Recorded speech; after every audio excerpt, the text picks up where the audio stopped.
Aderenti a Patria Furlane di questo referendum sulla Costituzione, sul cambio insomma, di vita politica e soprattutto istituzionale. Michele Tomasella è qui con noi, qual è la vostra posizione? Sostanzialmente il Patria Furlane si schiera assolutamente per il no, un no deciso. Tra le diverse chiavi di lettura che questo referendum propone sicuramente noi contrastiamo il fatto che la vittoria di un sì naturalmente porterebbe a un centralismo romano ancora più probabilmente assiduo di quello che stiamo vivendo oggigiorno, per cui insomma noi votiamo no con decisione per poter mantenere e dare più autonomia a quella che è la nostra regione sostanzialmente.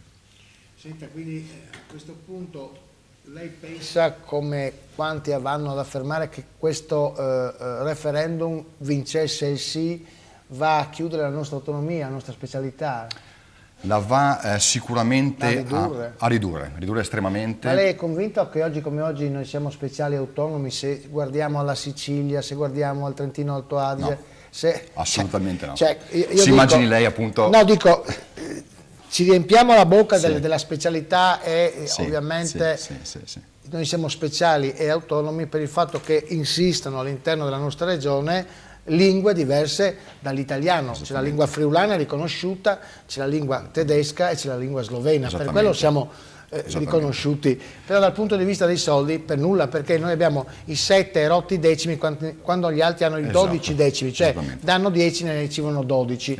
Noi riceviamo i 7 rotti decimi e dobbiamo pagarci tutta la sanità.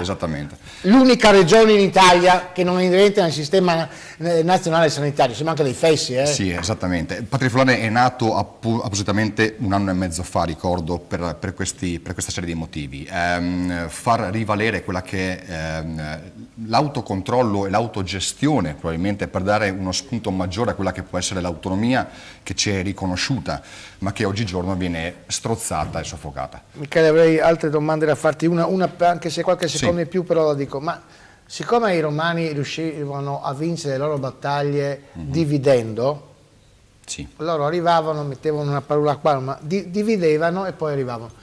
Il fatto del, diciamo così, del voler l'autonomia in Friuli, però vede in Friuli che ci sono diverse, diciamo, situazioni, Patria Furlane, Parlamento Furlane, autonomia Friuli.